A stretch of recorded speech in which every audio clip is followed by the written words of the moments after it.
עכשיו שוב.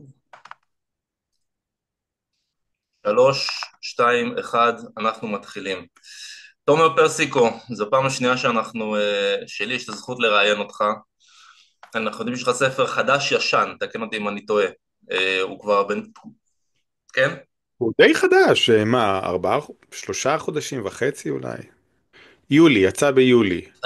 כן, אז אני הספקתי לשמוע עליו המון, בהמון דברים טובים. אני חייב להתבייש להודות שאני לא קראתי אותו, אני גם בשיקגו, תודה. אני לא יודע כמה זמן יש יהיה לי. דיגיטלי. יש דיגיטלי, אני שמעתי שאתה מוציא אותו גם באנגלית.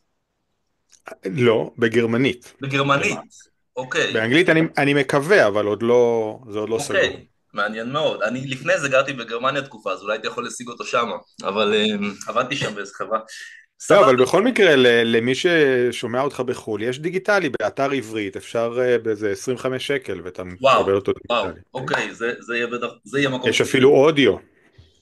מי קורא? שכחתי את השם, אבל מישהו הבנתי. מוכשר. אוקיי, כן. אוקיי, אוקיי, יפה מאוד. אז קודם כל אני שמח שאתה פה ואני שמח שאתה איתנו ואנחנו הולכים לדבר היום הרבה על ליברליזם. אני חושב שאולי יש משהו נכון להכיר בזה שאנחנו בתקופה טיפה עצובה, כן? יותר מטיפה עצובה, ודאי. כן, אנחנו במשבר. אנחנו במשבר גם במובן הפיזי, אנחנו במלחמה מאוד קשה, אנחנו במצב מאוד קשה עם החטופים והנעדרים שלנו, אנחנו במשבר גם כמדינה, ואולי, ואולי גם במובן היותר גלובלי של הציוויליזציה המערבית, גם במובן הזה אנחנו טיפה במשבר. נתחיל אולי מהתמונה שהולכת ללוות אותנו ככה כן. למהלך השיחה, ליברליזם, כן? קודם כל בוא תספר טיפה על התמונה וגם מה זה ליברליזם, מה הוא ומה הוא השיג. אוקיי, קודם כל רק המסגרת זאת כמובן הכריכה של הספר, Mm, ובשביל הכריכה של הספר אני מאוד חיפשתי תמונה, אה, מה שהציע לי המעצב באופן טבעי, וכמובן רק כטיוטה, זה את התמונה המפורסמת של אותה צרפתייה חשופת שד שמובילה את המהפכנים, כן, המהפכה הצרפתית או המהפכה של 1830, לא משנה, כן, ואני לא רציתי תמונה של מהפכה. אני חושב שליברליזם הוא לא מהפכה. כן, הוא הרבה פעמים היה מהפכני ברעיונות שלו, אבל הוא לא שואף למהפכה אלימה. ליברליזם, וגם לא רציתי תמונה של, אתה יודע, אבות האומה האמריקאית, זאת אומרת, חבורה של גברים לבנים יושבים בפאות מצחיקות וכולי. רציתי משהו אחר, רציתי תמונה של חופש, וזאת תמונה של חופש, של שחרור. הכותרת שלה זה שחרור העבדים במושבות הצרפתיות 1848. זאת אומרת, אחרי המהפכה של 1848, שצרפת הפכה להיות רפובליקה בפעם השנייה,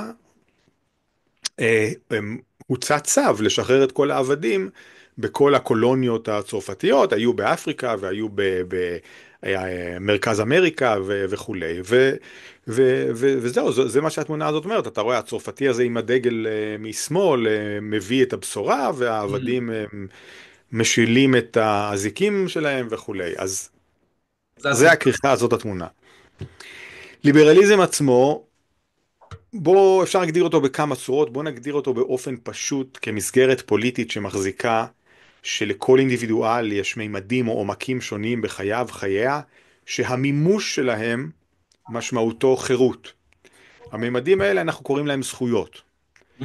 ועל פי הליברליזם, על הממשל, על השלטון, לא, השלטון אסור לרמוס את אותם זכויות, את אותם מימדים. זאת אומרת, הוא חייב להשאיר אותנו אוטונומיים באותם מימדים. עוד מחזיק הליברליזם שלכולם יש את הזכויות האלה, שהזכויות האלה הן מולדות, הן לא משהו שנקנה על ידי איזשהו הסכם או משהו כזה עם השלטון, זה משהו מולד שהשלטון רק מכיר בו, כן? Mhm, mhm. ומכיוון שלכולם יש את אותן זכויות, כל בני אדם הם שווים באופן אוניברסלי, אוקיי? אז זה בערך הסיפור. עכשיו, אם זה הסיפור, אנחנו מבינים שהליברליזם הוא בעצם איזשהו הסדר, Mhm. הסדר בין אינדיבידואלים מצד אחד, כי הוא מרוכז באינדיבידואל, האינדיבידואל האוטונומי, לבין השלטון מצד שני. Mhm. והליברליזם אומר, בואו נבנה מסגרת שבה לשלטון יש כוח מוגבל, והוא לא יכול לרמוס את הזכויות שלי א', ב', ג', ד', קניין, ביטוי, Mhm. תנועה, דת ומצפון וכולי, כן? זה Mhm. הסיפור, נכון? אני אקח אותך טיפה אחורה. כן. אוקיי, זה נשמע מאוד מעניין וזה גם נשמע מאוד אולי להרבה אנשים שמאזינים או צופים בנו זה יכול להישמע גם טיפה טריוויאלי, זאת אומרת, זכויות, כאילו, אנחנו חיים, זכינו לחיות במדינה עם נגיעות מערביות ליברליות חזקות מאוד, יותר מדי, פחות מדי, זה כבר ממש אפשר להתווכח ולהתרגז, אבל נשאל רגע מאיפה הם הגיעו, זאת אומרת, איך הגענו לפה, אנחנו הרי, זה לא תמיד היה ככה. אוקיי, אז זה ממש לא תמיד היה ככה, ואני קודם כל שמח שאתה שואל את זה. צריך להבין שאנחנו חיים בעצם בעולם שהוא מאוד נדיר, במציאות שבה מובן מאליו לנו שכולנו שווים, ושיש לנו זכויות, ושהשלטון לא יכול לעשות לנו מה שהוא רוצה. זה מצב מאוד נדיר ומאוד לא מובן מאליו. זאת אומרת, או לחילופין, אם לצטט את השורה הראשונה של הכרזת העצמאות האמריקאית, We hold these truths to be self-evident, כן, that all men were created equal, that they were endowed by their מהמם, creator, with certain inalienable rights. לא, זה לא self-evident בכלל. להרבה אנשים במהלך ההיסטוריה היה ברור שבני אדם לא נולדו שווים, אלא מהמם, שונים, שונים במעמד שלהם ובחשיבות שלהם, החל מיוון העתיקה ובוודאי בהודו עם הקסטות מהמם. וכולי, כן? איך הגענו לזה? אני רוצה להציע, ומה שאני באמת מנסה להראות בספר הקודם שלי, אדם בצלם אלוהים, שהוא אכן יתורגם לאנגלית וייצא בעוד הוא חצי השקף שנה. הבא שלנו, דרך אגב, למקרה שאתה... איזה כן, יופי. בפועל אז עשיתי את שתיהם כדי שיהיה לנו ככה, שנוכל להסתכל, כי אלה שתי ספרים שהם יצאו יחסית לאחרונה, נכון? תקן אותי אם אני... זאת אומרת, אני יודע הוא שהוא... יצא לפני 3 שנים. מה אתה אומר? 3 שנים כן, כן, הספר כן. הזה. אוקיי. אז, אז שם אני מנסה להראות איך צלם אלוהים, הרעיון שכל בני אדם נבראו בצלם אלוהים, הוא מהותי ונמצא בשורשי מהמם, התהליך הארוך מאוד שבסופו הסדר הליברלי. אז יש לנו את הרעיון שכל בני אדם נולדו שווים. זה אומר שבני אדם הם לא רק שווים, אגב, הם נבראו בצלם אלוהים. זה אומר שבני אדם לא רק שווים, אלא גם חשובים, משמעותיים. לכל אדם יש חשיבות, כל אדם הוא עולם ומלואו, כמו שהמשנה כן, אומרת. כן? כן, כן, כן. זה חשוב כדי שאחרי זה יתפתחו מזה תפיסות של זכויות. אי אפשר פשוט לרמוס כן, חיי פרט. אני... אז זה. מה אתה אומר? כן, אבל אז רק אני אומר, זה כמובן לא רק צלם אלוהים, זה עוד הרבה רעיונות שמתאספים במהלך ההיסטוריה, ואיפשהו בימי הביניים ולקראת סופם מתגבשים לקראת תפיסה שאנחנו שווים, אנחנו חשובים, אנחנו משמעותיים, יש לנו את אותם מימדים שהביטוי שלהם זה החירות שלנו, והשלטון חייב לכבד אותם, כן? שיח הזכויות וג'ון לוק עם השרטוט המלא נגיד הראשוני של הסדר הליברלי. זהו, זה מאוד מעניין מה שאתה אומר, אני זוכר, יצא לי לפני הרבה שנים, ב-2019-2018, לבקר במצרים, הצלחתי להיכנס, דרכון גרמני, נכנסתי, ראיתי את הפירמידות, ומאוד בולט, אפשר גם עם דרכון ישראלי אגב. חבר שעשה את זה עם דרכון ישראלי, אבל הסיטואציה שלו הייתה טיפה יותר בעייתית, לא עשו טיפה יותר בעייתית, אוקיי. אז באמת, ואתה רואה שם את הפירמידות, ואתה רואה תבליטים, ומה שמאוד בולט, מה שמאוד בלט לי, זה שפשוט השר או פרעה מצויר הוא ענק, הוא ענק בגודל חסר פרופורציה, וכל האחרים הם כאלה מיניונים קטנים כאלה, ממש ממש אפסיים לידו, ואני חושב שזה מבטא את התפיסה אולי הפרה-ליברלית, שזה כאילו, זה בכלל לא, זה לא אותו בן אדם בכלל, זאת אומרת, זה חיה ברור. אחרת, זה משהו אחר לגמרי. ברור, אגב, פרט טריוויה מעניין שאני מביא אותו בספר שלי על צלם אלוהים, זה שיש לנו ציטוט מהאל המון רע, שמדבר לכאורה אל הפרעה המכנוטפ השלישי, זה סביב 1400 לפני הספירה, ואומר לו, אתה האהוב שלי, אתה הצלם שלי, ששמתי על פני האדמה כדי למשול, כן? כן, כן, זאת כן, אומרת, הרעיון של הבריאה בצלם אלוהים הוא לא רעיון יהודי מקורי או עברי קדום מקורי. היה אותו בתרבויות אחרות, אלא מה? לא כולם נבראו בצלם כן, אלוהים. כן, זה החידוש. הפרעה הזה נברא בצלם אלוהים, ולכן יש לו שלטון, כן? כן, כן, העובדה, וזה חשוב, העובדה שכולנו נבראנו בצלם אלוהים, לפחות נושאת את הפוטנציאל של התפיסה שלאף אחד אין שלטון מובן מאליו, שאם אתה רוצה לשלוט עליי, אתה חייב לקבל לגיטימציה, והיא כנראה תגיע מההסכמה שלי כן. לשלוט עליי. סבבה, אז הבנו, אני חושב שאפשר לדבר על זה עוד כל כך הרבה זמן, וההיסטוריה של הליברליזם זה לדעתי גם ספרים שלמים וקורסים שלמים באוניברסיטאות. ודאי. אני אמשיך מפה, אז דיברנו על ההתפתחות שלו ועל ההישגים שלו, ולדעתי ההישגים שלו הם מובנים, זאת אומרת כל המדינות הליברליות הן עשירות ומוצלחות, ובכל המדינות, ורוצים לבקר בהן ולחיות בהן, יש אליהם הגירה. כן. וכל כן. המדינות שהן לא ליברליות, הן המדינות שקודם כל בדרך כלל אסור לנו להיכנס אליהן, כישראלים, כן. וגם אנשים לא בורחים. רק זה, אבל זה לא רק שגשוג חומרי, זה גם שגשוג חברתי. במדינות ליברליות יש פחות אלימות מצד השלטון כלפי התושבים, ולכן הם מרגישים חופשיים יותר גם ליצור אומנות, גם ליצור קהילות קטנות וכולי. כן, אז שוב, אני חושב שאני מקווה מאוד אני לא צריך להסביר, אני מקווה, כן, שאני לא צריך להסביר לאף אחד מהמאזינים שלנו שליברליזם זה דבר טוב באופן כללי, אבל אנחנו טיפה במשבר, ואני אתחיל, אנחנו נגיע למשבר בארץ שהוא לדעתי הכואב יותר, כי אנחנו ישראלים, אולי קודם כל, אבל נתחיל אולי מהמשבר העולמי, כן?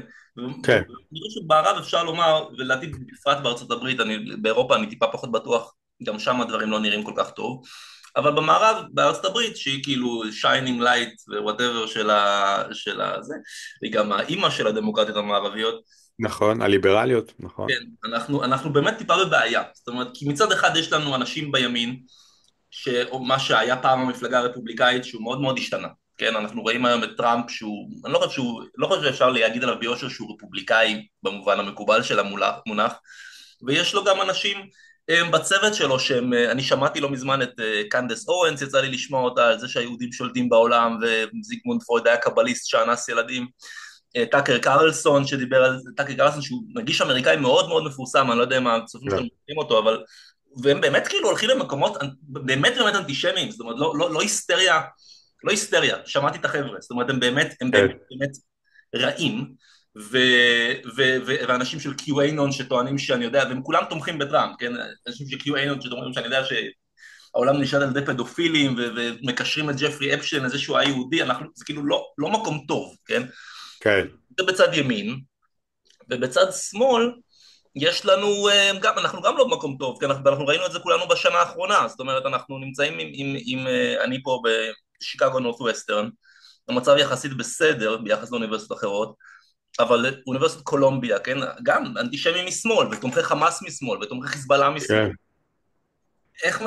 איך מנווטים בתוך זאת אומרת, מה זה, כאילו מה קורה פה, כן, אנחנו, אז בוא נתחיל, נלך אחורה ונתחיל ונאמר שקודם כל, ודאי שאנחנו במשבר, אבל אנחנו במצב מוזר, שמצד אחד הליברליזם נחל ניצחון מוחלט, ובעצם הפך להיות המשחק היחיד בעיר מראשית שנות התשעים, נכון? הגוש הקומוניסטי נופל, ונותר רק הסדר הליברלי, רק הדמוקרטיה הליברלית במערב, שהופכת להיות קץ ההיסטוריה, השיטה הפוליטית האחרונה, כי אין שיטה יותר טובה, כן? אם נצטט את פוקויאמה, כן? ו... אז מצד אחד יש ניצחון מוחלט של הליברליזם, מצד שני הליברליזם נקלע למשבר, ואני רוצה להציע שהליברליזם נקלע למשבר לא למרות, אלא בגלל הניצחון המוחלט שלו. דווקא בגלל שהליברליזם הפך להגמוניה הבלתי מעורערת במערב, החולשות שלו, נקודות התורפה שלו נחשפות. סליחה. ונקודות התורפה שלו הן, על פי הפרשנות שלי, שהליברליזם לא מציע סיפור. הליברליזם מעצם טיבו, וזה חלק מההגדרה, זה לא, זה פיצ'ר שאולי הופך לבאג, אבל קודם כל זה פיצ'ר. הליברליזם לא מציע לך תפיסה מסוימת של החיים הטובים. איך ראוי לחיות? אתה אמור להחליט בעצמך איך ראוי לחיות. אתה אמור להשתמש באוטונומיה שלך כדי להנדס לעצמך, לנווט את עצמך לחיים שאתה רוצה. האם אתה חושב שהחיים הראויים הם חיים של מדען שמחפש תרופה לסרטן? האם הם חיים של אדם שהוא עשיר ומפורסם? האם הם חיים של תלמיד ישיבה שיושב ולומד גמרא כל היום? אתה אמור להחליט, כן? והליברליזם לא יגיד לך את זה, והוא גם לא יגיד לחברה כולה, אנחנו כחברה הולכים למקום א', ב', ג', כן? אנחנו כחברה וכו'.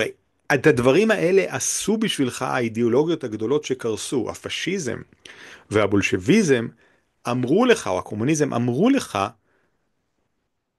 איך ראוי לחיות, מי כדאי להיות, ולאיפה אנחנו בכנסייה. הולכים כחברה, כן? פרולטר, או חלק אורגני מהאומה, whatever, גזע העליון, לא משנה מה, כן? יש לנו את כל הסיפורים האלה.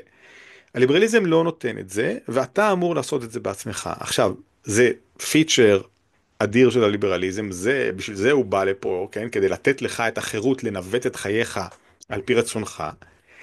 אבל זה הופך לבאג מכיוון שבשביל הרבה אנשים, העול הזה של מציאת של הניווט העצמי באופן עצמאי הוא קצת גדול מדי. ועוד יותר מכך, אני חושב שכולנו זקוקים לסיפור, או לפחות רובנו המוחלט רוצה וזקוק להיות חלק מסיפור יותר גדול. אנחנו רוצים להיות חלק ממשהו יותר גדול מאיתנו, ואני חושב שזה צורך בסיסי ומאוד לגיטימי של האדם. וברגע שהליברליזם הופך להיות המשחק היחיד בעיר, ההיגיון היחיד, וברגע שתפיסות לאומיות למשל, או דתיות, הולכות ונשחקות, כי אנחנו נכנסנו לאיזשהו עידן פוסט-לאומי משנות ה-90, והליברליזם גם מחלן מאוד, כן? אנחנו כבר לא ברמות הדת של שנות ה-50, נכון? מהמם, מהמם, ברגע שאנחנו מגיעים למקומות כאלה, אז בשביל הרבה אנשים יש איזשהו מחסור בזהות.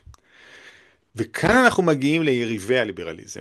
תשים לב שכל יריבי הליברליזם, ואני רוצה למנות שלושה עיקריים בהם, וזה הפופוליזם, בעיקר מימין בזמן הזה, הפונדמנטליזם הדתי, והזהותנות, שזאת פוליטיקת זהויות אנטי-ליברלית משמאל. אוקיי? אם אנחנו לוקחים את שלושת אלה, אנחנו רואים שכולם מציעים זהות, כולם מציעים פתרון למשבר הליברליזם כמשבר זהות, והם נותנים לנו זהות. מה הפופוליסט אומר? המנהיג הפופוליסט אומר לאלקטורט, אני אשמור על הזהות שלכם. אורבן אומר לאלקטורט שלו, אני אשמור על הזהות ההונגרית האותנטית של הונגריה, או המייגרית, כן? אני אשמור עליה מפני האיחוד האירופי, ומפני הקוסמופוליטים, והאליטה המנותקת, ומערכת המשפט, והמהגרים כמובן שמאיימים על הזהות שלנו. אני אשמור עליה מכל האנשים האלה, ויבטיח שהילדים שלכם גם יהיו הונגרים כפי שאתם הונגרים, אוקיי? אז זה פופוליזם. פונדמנטליזם דתי ודאי בא בשם איזשהו סיפור מאוד מאוד עוצמתי, פשוט, קדמוני. אנחנו כולנו צריכים לחיות כמו בימי דוד המלך, או כמו בימי מוחמד, והזהות שלנו היא יהודית, פונדמנטליסטית, שורשית וכולי, כן? והזהותנות משמאל גם. הזהותנות משמאל רואה את כל העולם דרך פריזמה של יחסי זהות, כן? כל מערכת יחסים בין קבוצות בעולם היא מערכת יחסים של זהות כזאת מול זהות כזאת, מדכאים מול מדוכאים וכולי, והיא מציעה למי שמנוי עליה זהות של אתה המיעוט הזה והזה, או אתה נלחם למען המיעוט, אתה בין ה-social activists שנלחמים מהמם, למען, עכשיו נגיד למען הפלסטינים, אתה יכול למען הומואים, למען טרנסים, למען נשים, למען שחורים. יש המון זהותנות אנטי-ליברלית, ואני רוצה להבדיל בינה לבין פוליטיקת זהויות ליברלית. יש המון זהותנות אנטי-ליברלית בכל הקבוצות האלה. ואולי אני שנייה אעשה את ההבדל הזה. פוליטיקת זהויות ליברלית היא פוליטיקת זהויות שבה זהות מסוימת, קבוצה מסוימת, נגיד יהודים, מהמם, נלחמת על זכותה לקבל חלק שווה בעוגה. זכויות שוות, כן? אומרים היהודים במערב אירופה של המאה ה-19, תנו לנו זכויות שוות, אמנסיפציה, כן? תנו לנו להיות גרמנים, צרפתים, בני דת משה וכולי, כן? אנחנו מכירים את זה, כן? ונתנו. אומרים השחורים בשנות ה-60 בארצות הברית, תנו לנו זכויות שוות, אנחנו מופלים לרעה א', ב', ג', יש סגרגציה וכולי. אוקיי. זאת פוליטיקת זהויות ליברלית. פוליטיקת זהויות אנטי-ליברלית, אם לקחת את הדוגמה של השחורים, זה מלקום אקס, שלא כמו מרטין לותר קינג שרוצה זכויות שוות, אקס אומר לקראת סוף חייו, כל החברה הלבנה היא מוקצת, היא תמיד תדכא אותנו, אין מה להשתתף בה, אין מה לקחת בה חלק, אנחנו צריכים אולי להקים מדינה משלנו באפריקה, או הייתה לו תקופה שהוא הצטרף לאומת האסלאם, כן? ניצח אנחנו גם על זה צריכים לדעתי. להתאסלם. מה? ניצח לדעתי על ידי חברים מאומת האסלאם שהתעצבנו עליו, אם אני לא אה, טועה. וגם לדעתי היה לו את הקטע בוודאי בקיר של הבלו איי דבל, שהוא תמיד אומר זה כאילו השטן כחול העיניים, שהוא כן. באמת לא ראה איזשהו, זה לא איזושהי, אני לא מערכת כן, שאני יכול נכון. עכשיו יש גם פמיניסטיות כאלה, כן? אומרת לך אנדריה דבורקין, כן? הוגה פמיניסטית שנות ה-70, ה-80 וזה. נשים, גברים תמיד ידכאו נשים, לכן נשים צריכות להקים מדינה משל עצמן. ככה היא אומרת, כן? שוב, אז זה פוליטיקת זהויות, זהותנות שרואה את הסדר הליברלי עצמו לא כפתרון אלא כבעיה, כמשהו לבן, קולוניאליסטי, קפיטליסטי, דכאני, שצריך לפרק אותו ולהחליף אותו או לפרוש ממנו. להגיד. אז אלה שלוש היריבים של הליברליזם וכולם מציעים סיפור וזהות. הייתי רוצה לשאול, זה נראה, יש פה שני דברים שאפשר אולי לחשוב עליהם כשאתה חושב קדימה, זאת אומרת, הבעיה לדעתי מוסברת בצורה מאוד ברורה, זאת אומרת, מה שנקרא לנצח יותר מדי טיפה. ויש פה שתי שאלות, זאת אומרת, קודם כל, השאלה הראשונה זה האם אתה חושב שהליברליזם, ולדעתי רואים את זה גם יפה, נניח, הליברליזם מתגלה בצורה מאוד חזקה כשהוא מותקף, ופיזית, זאת אומרת, אנחנו רואים עכשיו לצורך העניין באוקראינה, לשמחתנו, כן, הרוסים מתקדמים הרבה פחות ממה שהם רוצים, כי העולם הליברלי אומר וואו, אני נחלץ להגן עליהם, כן, כן, הוא מתפקד יחסית טוב, עדיין יחסית טוב, ואוקראינה עדיין. מקבלת סיוע חסר תקדים במידה מסוימת, ואולי הוא צריך אויבים, והשאלה שאני רוצה לשאול אותך זה אוקיי, מה אז הליברליזם תמיד צריך את האויבים, זאת אומרת איך אני מתקדם מפה, זאת אומרת איך אנחנו הבנו את הבעיה. אוקיי. אז באמת שני דברים. א', באמת הליברליזם טוב כשיש לו אויבים. ואנחנו רואים גם את הליברליזם צומח במאה ה-18, 19, 20, כאשר הוא נאבק נגד אפליה, נגד דיכוי, והוא עושה את זה מצוין, ואז יש לו את אותם נביאים, את אותם אלופים, שנושאים את בשורת הליברליזם איתם, כן? החל מקאנט יודע, רוג'ר וויליאמס וכולי, כל מיני ליברלים של המאות הקודמות, ועד במאה ה-20, אנשים כמו מרטין לותר קינג שציינו, כן? סליחה, ואז הליברליזם נאבק נגד כוחות שמדכאים אותו, אגב, כוחות הרבה יותר גדולים ממה שיש היום, כנסייה עם המון כוח, מלוכה אבסולוטית וכולי, ומנצח אותם. גם היום, כשהליברליזם מאוים, הוא יכול לגלות עמוד שדרה וכאילו להלהיט מחדש את האש שבערה בעצמותיו פעם, ואז יש לנו תופעות כמו המאבק האזרחי הנחוש בישראל, שהיה בשנה שלפני המלחמה נגד הרפורמה המשפטית, בצורה באמת מופלאה. ויש לנו גם, שוב, כפי שאמרת, באוקראינה, כן? אז עד כאן הליברליזם כשהוא נאבק, אבל אנחנו רוצים גם להבטיח את הליברליזם כאשר הוא לא נאבק, כאשר המצב שהיה לנו לפני 2016 נגיד, לפני שטראמפ עלה בפעם הראשונה, או אולי לפני שאורבן עלה, הליברליזם במערב משגשג, איך אנחנו נשמור על השגשוג שלו, וכאן אני באמת חושב שהמפתח הוא לא לנצח יותר מדי, לאפשר, להשאיר לאנשים משאבים של זהות, של סיפור קולקטיבי שהם צריכים, למשל לאומיות, כן? לא לדכא את הלאומיות לגמרי, אני כמובן לא בעד לאומנות, אבל לאומיות שהיא פטריוטיות בריאה, שבמסגרתה אתה סולידרי עם האזרחים האחרים, ויש לך איזושהי גאווה במקום שאתה נמצא בו, ורצון לטפח ולפתח את המדינה שלך, זה מצוין, כן? או מסורת, דת, כן? אני בעד שהמדינה תשקיע במוסדות דת, ותאפשר לאנשים לממש את עצמם מבחינה דתית, בבתי כנסת, אם זה יהדות, בתי כנסת, מקוואות וכולי. זה השקעה כדאית, כן, כי היא מאפשרת לאנשים את אותם משאבים של זהות שהם זקוקים להם.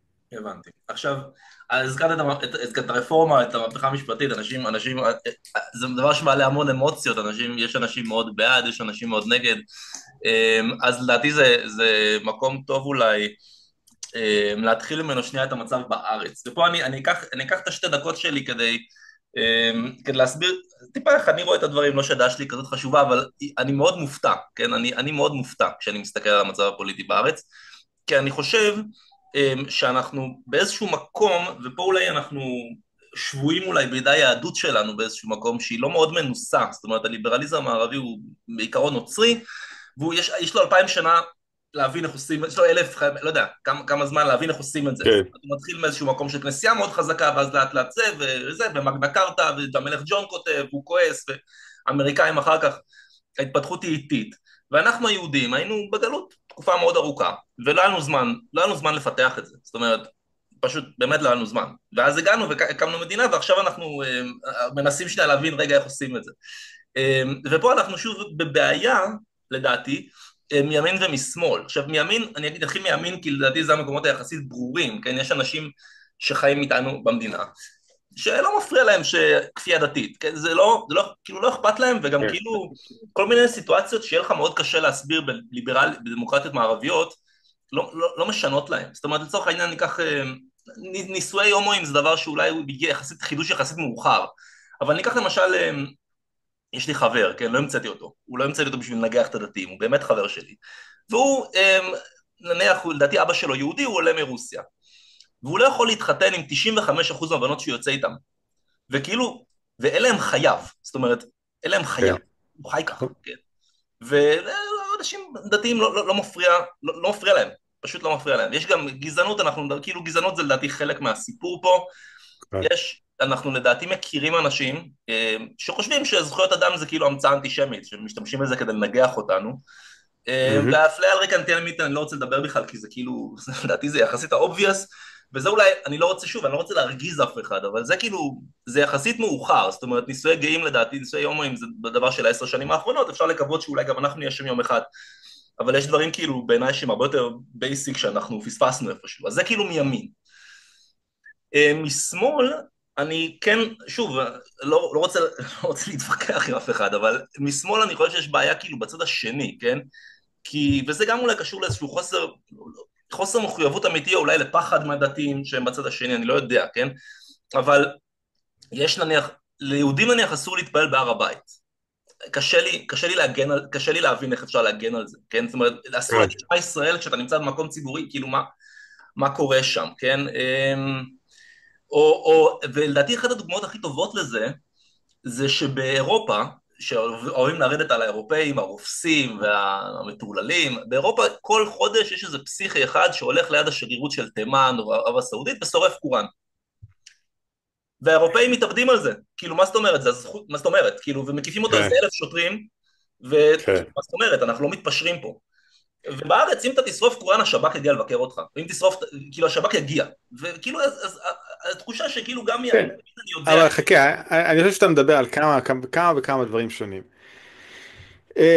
זה שמימין יש לנו חוסר מחויבות לליברליזם זה ברור, זאת אומרת אני חושב שרוב הימנים בארץ מרוצים מהליברליזם והם בעד ליברליזם, אבל יש כמה שלא רק שלא אכפת להם אלא שהם נגד, כן, אמרנו פונדמנטליזם דתי, סמוטריץ' בן גביר הם באמת לא בעניין, הם נגד העניין, אוקיי?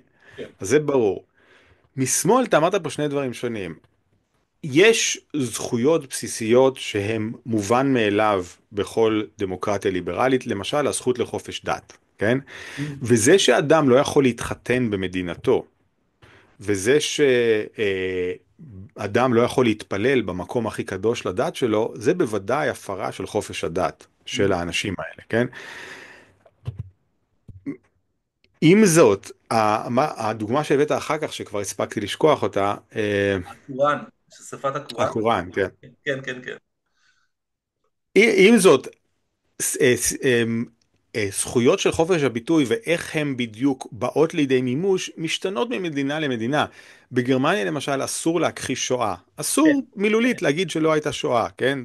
זה נגד החוק, כן? נכון, עכשיו ניסחתי, ברור לנו מה הנסיבות ההיסטוריות כן, שגרמו לזה, כן? אנחנו מבינים למה זה נחוץ בגרמניה לעשות דבר כזה, כן?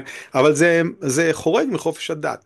אז פה דווקא, אתה יודע, יש פה מסורות שונות של מדינות שונות, ארצות הברית חופש הביטוי הוא מאוד מאוד חשוב, במקומות אחרים הוא חשוב, אבל הוא לא באמת הזכות שמתאבדים עליה. אני אגיד עוד דבר אחד בעניין הר הבית.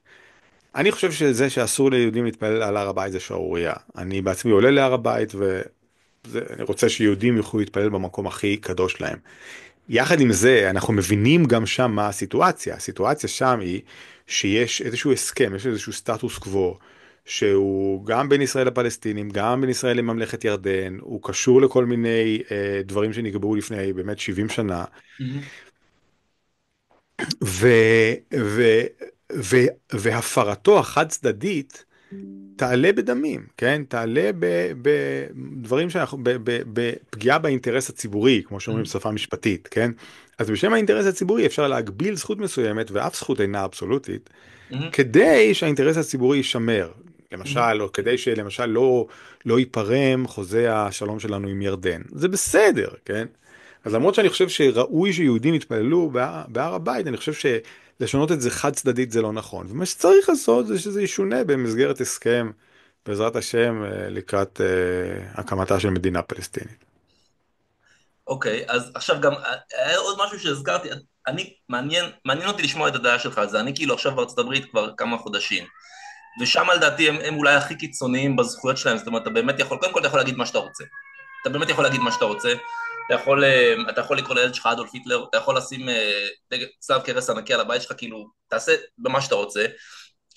ובחזרה גם לשריפות הקוראן שמשתוללות באירופה אחת לחודש, זה מסוכן בשבילם, זה מסוכן בשביל מי ששורף, אבל הם פשוט, נראה שהם כאילו לוקחים את הסיפור מאוד ברצינות. זאת אומרת, זכות הקניין זה זכות הקניין. ואם קנית קוראן, הקוראן שלך, תשרוף כאילו איפה שאתה רוצה, כאילו, אתה יודע, תשרוף, אל כן, תשרוף קוראנים של אנשים אחרים כי זה לא שלך, כן, אבל תשרוף אותו, אתה יודע, בצורה מגודרת, לא אכפת לנו, כן? ואנחנו נלך עד הסוף פה, ולדעתי היה מקרה מאוד דומה ויותר מפורסם בשרלי אבדו, כן? שכאילו הם, כן. הצרפתים הם לא מפסיקים לצייר קריקטורות של מוחמד, והם עושים את זה בכוונה, כאילו, הם עושים את זה דווקא, כאילו לדעתי די ברור שהם עושים את זה דווקא, אבל המדינה הצרפתית אומרת, תקשיבו, אנחנו כאילו, אנחנו לא נתפשר על זה, אנשים מתים על ימין ועל שמאל, ואנחנו לא מתפשרים על זה, כן? ושרלי אבדו, אנשים נרצחים בשרלי אבדו, והצרפתים לא עוצרים. אתה חושב, לפני שנגיע רגע שנייה אולי לפתרונות, אתה מרגיש שאנחנו, אולי השמאל בארץ הוא טיפה יותר נרתע מהמקומות האלה, דווקא כי הוא מרגיש שמהצד השני הימין גם לא ייתן לו כלום, אז הוא אומר, מה, בשביל מה אני נלחם פה? לא, אני מרגיש שהמסורת הליברלית שלנו שונה, היא לא עומדת על הזכויות האלה בצורה כל כך קשוחה. יש יתרונות לראש בקיר, יש גם חסרונות לראש בקיר, כן? כאילו זו גישה שאומרת, יש לנו עקרונות שאנחנו לא מוכנים להתפשר עליהם, אבל לפעמים פשרה היא בסדר. ושוב, המסורת הליברלית שלנו צומחת במקום שונה. בארצות הברית כל מה שיש זה החוקה, זה מה שמחזיק את החברה ביחד. כן, אז בדיוק. היא מקודשת והעקרונות בה מקודשים. בישראל, א', אין לנו חוקה, ב', יש לנו היסטוריה של 3,000 שנה, אז וואלה, יש כל מיני דברים אחרים שהתגבשו, ואנחנו לא צריכים ספציפית איזשהו הסכם אזרחי, מודרני, כדי שיחזיק אותנו ביחד. אז זה שונה קצת, זה בסדר, אני לא, אין לי בעיה עם זה. הבנתי. בחזרה שנייה אולי אלינו, לאן אנחנו לדעתך צריכים להתקדם מפה? זאת אומרת, אנחנו נמצאים במצב קשה גם במישור נגיע לדעתי גם לדבר טיפה על עזה, כי זה פשוט, אי אפשר להשאיר את זה לגמרי בחוץ. אבל שנייה רגע במישור החברתי, כן? במישור של ליברליזם, במישור של איפה שאנחנו עומדים כיום כמדינה, כן? עם כל מיני אנשים שאנחנו חושבים שהם לא לגמרי מחויבים לעקרונות של המדינה עצמה, זאת אומרת, לא אכפת להם, זאת אומרת, שוויון זכויות, כאילו, מבחינתם זה באמת כאילו מודיס, כאילו, אתה יודע, זה האירופאים המציאו את זה, וזה רק בשביל לעצבן אותם, דוחפים להם את זה. כן. לאן אנחנו הולכים מפה? אנחנו ישראל או אנחנו העולם? אנחנו ישראל, אנחנו נתחיל שנייה ישראל, ואולי נחזור לעולם. תשמע, המצב בישראל נוראי. אני לא יכול להגיד, אין לי בשורות יותר מדי טובות. אני חושב שישראל הולכת למקום רע מאוד.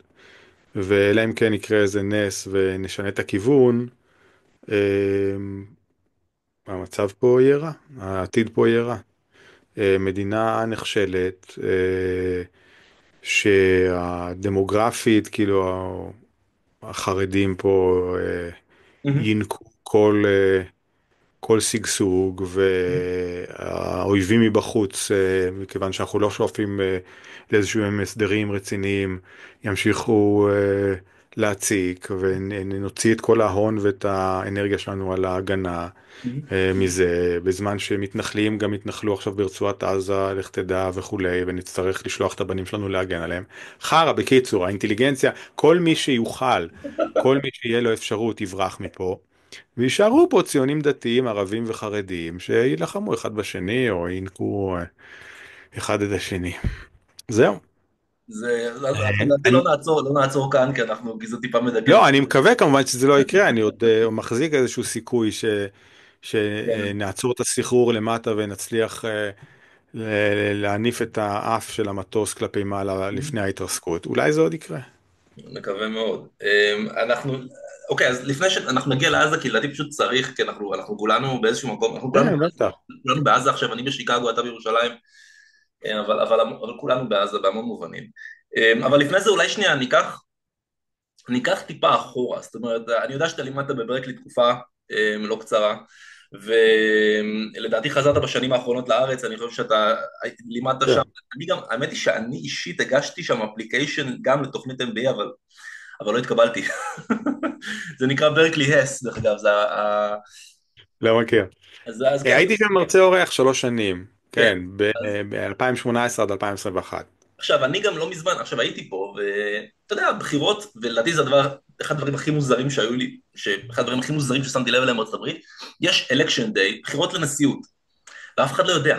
זאת אומרת, אתה הולך קודם כל זה לא יום חופש, כן, אף אחד לא מדבר על זה. בחדשות אתה רואה, אבל אם אתה לא אוהב להסתכל על טלוויזיה, אתה מדבר על הקורסים שלך. כן. לאן אתה חושב שאמריקה יכולה ללכת? זאת אומרת, עם איפה שהיא נמצאת עכשיו.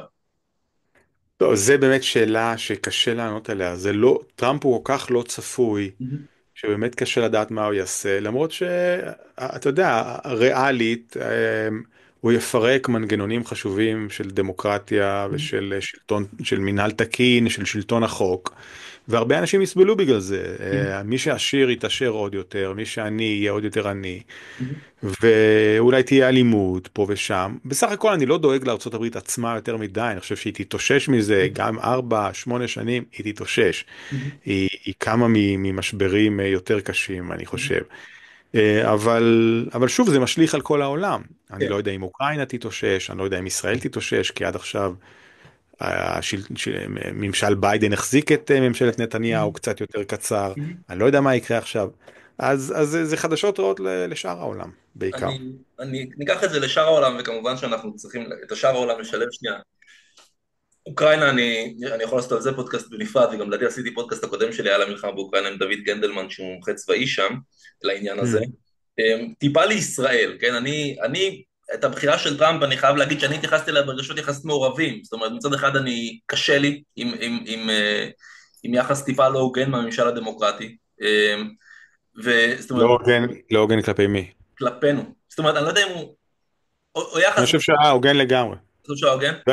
למעשה אני חושב שהם נתנו לנו יותר מדי חבל. בוא שנייה, אז אוקיי, אז בוא שנייה נדבר על זה. כי המון ישראלים אומרים, מה, טראמפ נבחר, זה מצוין בשבילנו, כי אנחנו לא עושים מה שאנחנו רוצים. אמ, אני מבין, כן, לעשות מה ש... אני כשאתה מבין, מכור לסמים, זה שנותנים לך לעשות מה שאתה רוצה, זה לא טוב. כן. חבר אמיתי לוקח ממך את המפתחות של הרכב, כן? מהמם, מהמם, ואני חושב שמה שקורה בישראל עכשיו זה שתאוות הנקם אחרי השביעי באוקטובר, שהיא מובנת, כן? מהמם, בטח שזה נוגע לנו בטראומה של שואתיות וקורבנות האולטימטיבית מהמם, שבאמת הייתה, כן? אמ, אנחנו עכשיו, תאוות הנקם הזאת מביאה אותנו להתאכזר בצורה לא סבירה לאזרחים בעזה, מהמם, ששנה שלמה הם כבר עקורים מבתיהם, מהמם, שהם לא מקבלים מספיק אספקת מזון, ועכשיו כנראה גם מגורשים מהרבע הצפוני של רצועת עזה, במה שאפשר לתאר אותו כטרנספר, ואם יתיישבו שם אי פעם מתנחלים, כפי ששרים בכירים בממשלה אמרו שהם מעוניינים לעשות, אפשר יהיה בהחלט לקרוא לזה טיהור אתני. מהמם, אז אני חושב שמה שקורה עכשיו בעזה זה גם אסון הומניטרי איום ונורא. זה מלחמה שנמשכת רק מהצרכים הפוליטיים של ראש הממשלה. מהמם, אך ורק, אמר את זה שר הביטחון עד לפני 3 שבועות, יואב גלנט, כן? אפשר לסגור עסקה, להחזיר את החטופים במחיר סיום המלחמה. המלחמה נמשכת רק בגלל שנתניהו במצוקה, מהמם, ורק בגלל שסמוטריץ' ובן גביר לוחצים עליו כי הם רוצים להתנחל בצפון הרצועה.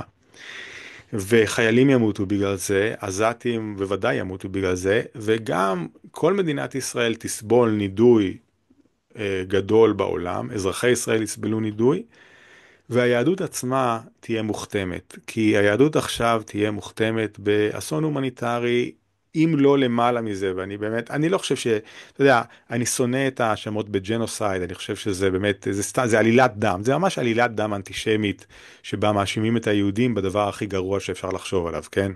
זה ממש זה, אבל טיהור אתני יכול להיות שיש, יכול להיות שקורה, גירוש קורה, מהמם, ואם זה יימשך, באמת ישראל תהיה אחראית לאסון הומניטרי שהיא הייתה יכולה למנוע בעזה, מהמם. וזה יכתים את כל המסורת שלנו, את כל העם שלנו, וזה באמת יהיה נורא ואיום.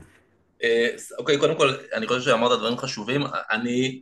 אני רוצה שנייה, מה שנקרא to push back a little bit, רק טיפה לתת קונטרה, כי הדעות שלי אישית פחות לדעתי מעניינות כרגע, אני אומר אותם, אני אומר אותם במקומות אחרים.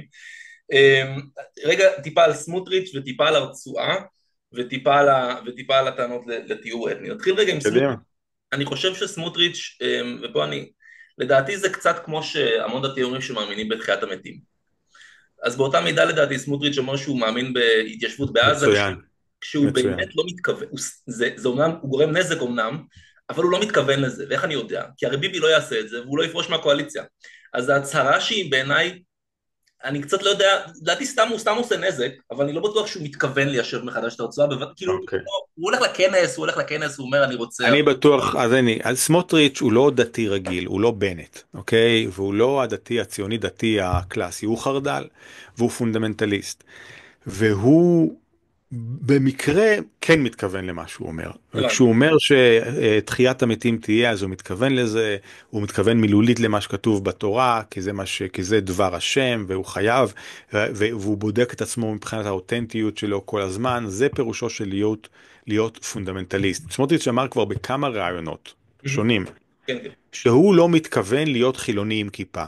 שכשהוא יגיע למשרד האוצר, וכשהוא במשרד האוצר ועושה עבודה במשרד האוצר, הוא לא חילוני עם כיפה. מה זאת אומרת? הוא לא בנט, כן? הוא לא בן אדם שאוקיי, הוא מסורתי ודתי, אבל תכלס, כשהוא מגיע למשרד, הוא פועל כמו בן אדם תבוני נורמלי, כן?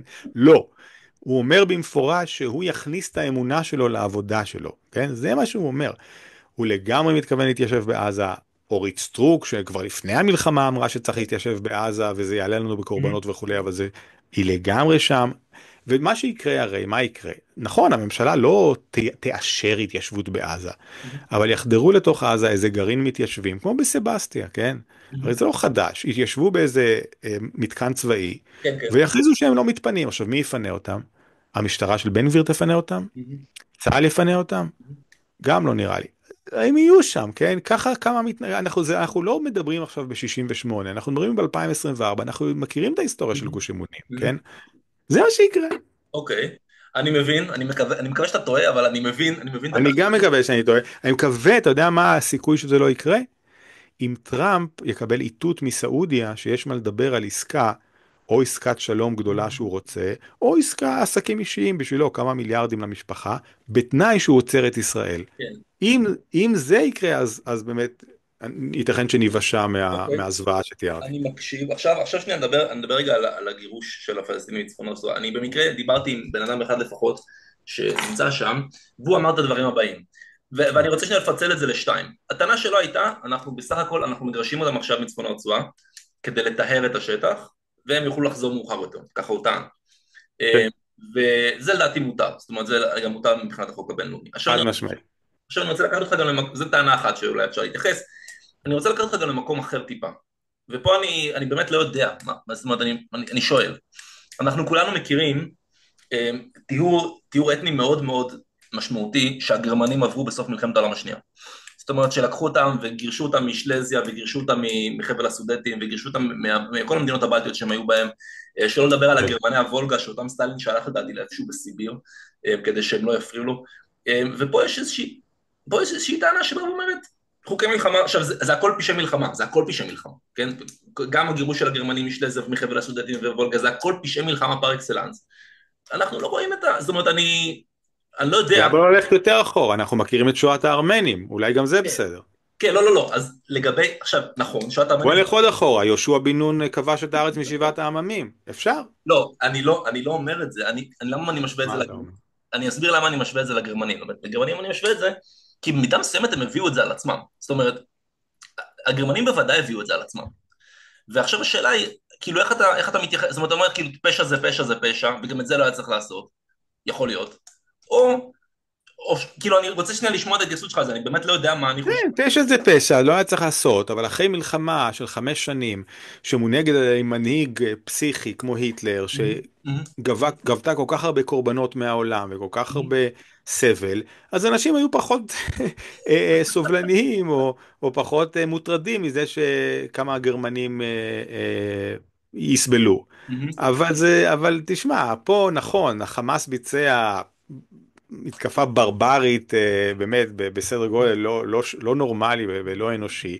אבל בסופו של דבר 2 מיליון האנשים בעזה לא אשמים בזה, הם מזמן כבר לא בחרו בחמאס כדי שיהיה המנהיג שלהם, כן היו בחירות ב-2006, זה די מזמן, כן?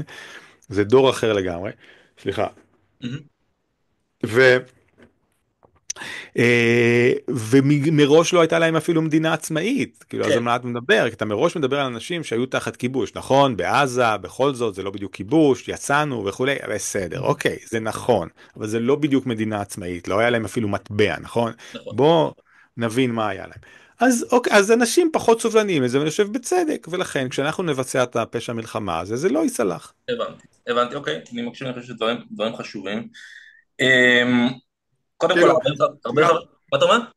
לא, לא, בסדר, תמשיך. לא, לא, בבקשה, יש לי עוד אחד, ואז כאילו, לא, גם כאילו האנלוגיות האלה שמתחילים להגיד, רגע, אבל זה כמו פורטו ריקו, הכיבוש זה בכלל לא זה, זה בסדר.